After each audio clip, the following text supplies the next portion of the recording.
What I wish I knew last week, instead of today. Hidden details about President Biden's decline have left powerful Democrats furious. In a stunning revelation, it has come to light that some of President Joe Biden's health issues were kept from top Democratic leaders. This concealment has sparked outrage among influential party members, who feel blindsided by the lack of transparency. Sources reveal that the White House attempted to manage the narrative, keeping the president's struggles under wraps. Now prominent Democrats are demanding answers, questioning why they were left in the dark. This controversy raises serious concerns about the administration's communication practices. Will this hidden information impact the party's unity and strategy moving forward? Only time will tell, but one thing is clear: this breach of trust has shaken the core of Democratic leadership. Stay tuned as this story continues to unfold. I'm sure you've heard the newswire. Welcome to Lime TV, your trusted source for the latest news updates. Stay informed with breaking news, global stories, and everything you need to know.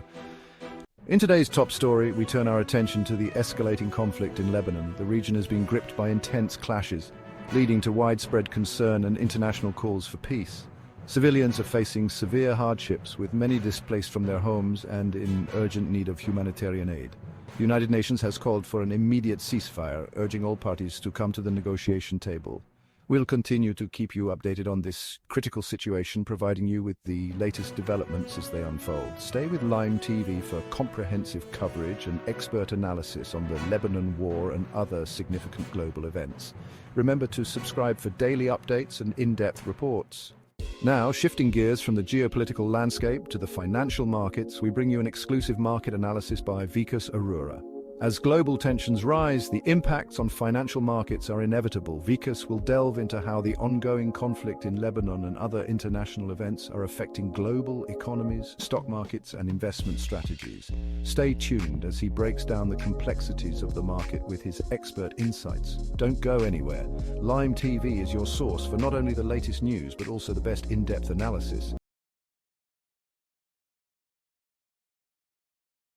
Vikas, can you please tell me about the market trends for the next 3 months? Sure. Let's talk about what's gone on in the markets.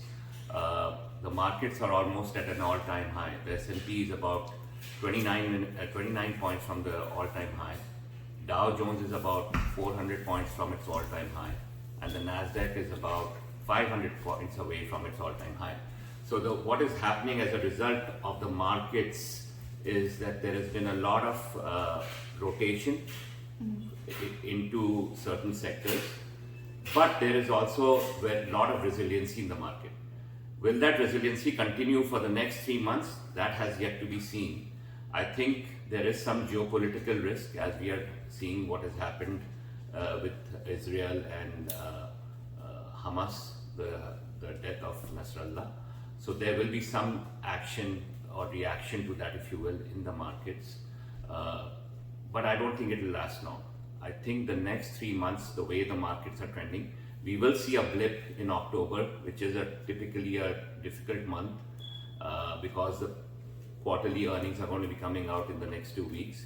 And as a result of that, we will see volatility in the markets. But I feel the markets will close at the higher end by year end.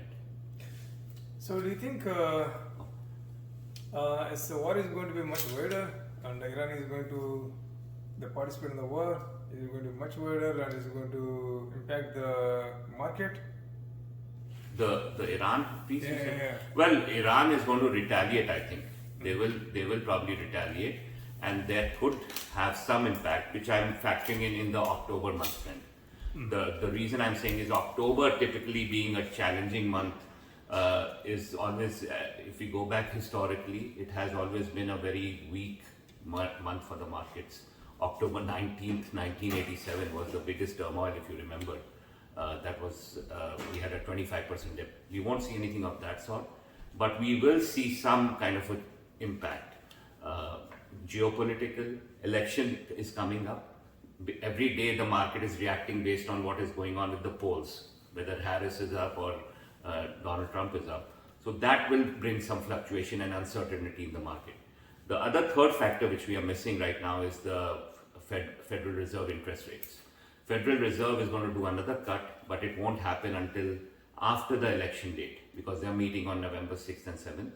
So I think election being on November 5th, they won't make a decision on the 6th or 7th. So that cut may happen in December. So all those things keeping into consideration, we should have a very good upward trend in the market in the month of December. So it's going to be upward, definitely. Yes, it will be upwards. S&P, my estimate for S&P by year end is about 5850. The Dow Jones is at 42,300 right now. We could see it around 43,000. And then on the Nasdaq, we are at 18,118. We could be back to its high of 18,600. Okay, now we are talking about the three the factors which is going to influence. So one is the Midwest war, the second one is the elections, the third one is the Fed rate cut, Yes. and inflation.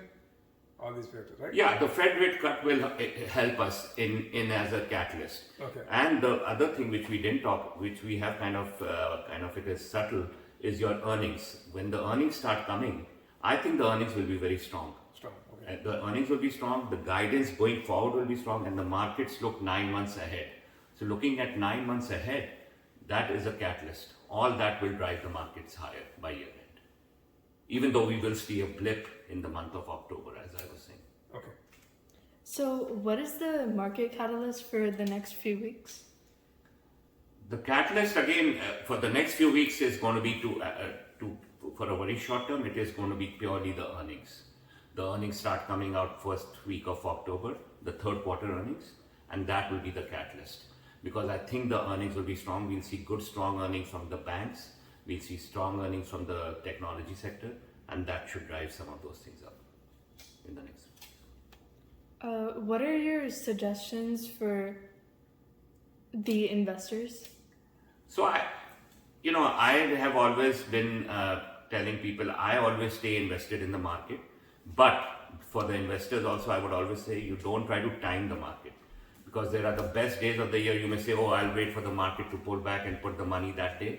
That's not the smartest thing to do. You should always be invested in the market, take some profits when you can, and always look for the right opportunity. So from a sector standpoint, I would say you should be looking at investing into oil stocks, and I would still stick with the Mag 7, the big Magnificent 7 technology stocks. Okay. So, how has the current Midwest war influenced the market? Is there any impact? Midwest war.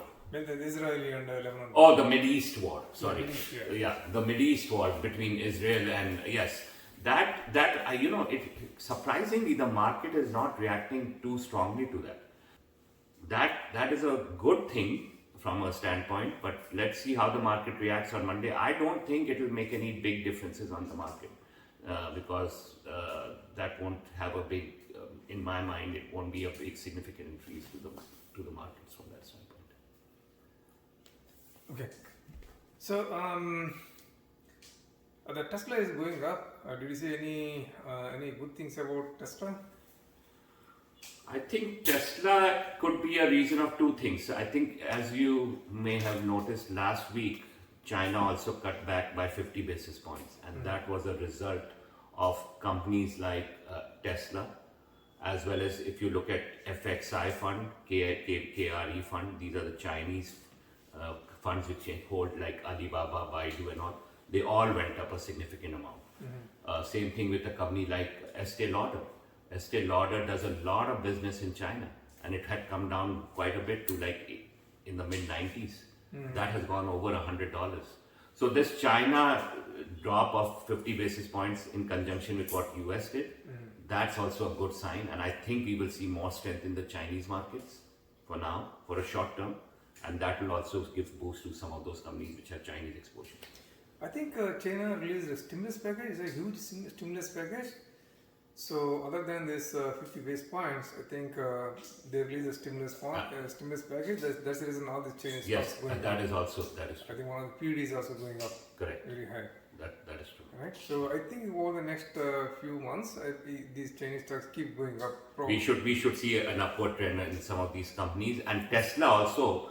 They do a lot of business in China, a much more percentage wise. and their numbers are going to. And the other thing why Tesla has gone up is because there has been receding by Ford and GM on their EV vehicles. So Tesla gets that boost. So recently, yesterday, the Tesla, not Tesla, SpaceX, which is again owned by Elon Musk, right? Sent the SpaceX shuttle to bring back the Sunitha Williams. Sunitha Williams, yeah. Yeah. So is it going to give good positive news to Tesla? I don't think so. I mean, Elon Musk owns a lot of businesses. He owns X, which was Twitter, which is now privatized. He owns SpaceX. He owns several other things. Tesla is his own its own public company. So I think that will big boost to SpaceX, and they'll get certainly better contracts from that. But from a Tesla standpoint, I don't think personally that is going to make any difference. So out of curiosity, the Sunitha Williams she's supposed to stay there for 8 days. And now I think she is going to return back Over a month. February. I think 8 months. 8 days become 8 months. So how she is surviving there in the space? There's enough food? That's a great question. I think they should have something that's keeping them there. Yeah. Okay. So anything else you want to? No, I think we need. The only other thing I would tell the investors is to stay the course right now, and there will be some short-term blips in the market, but by year end, I think we will be higher than where we are today, and happy investing. Thank you very much, Yuka. Thank you, Vikas.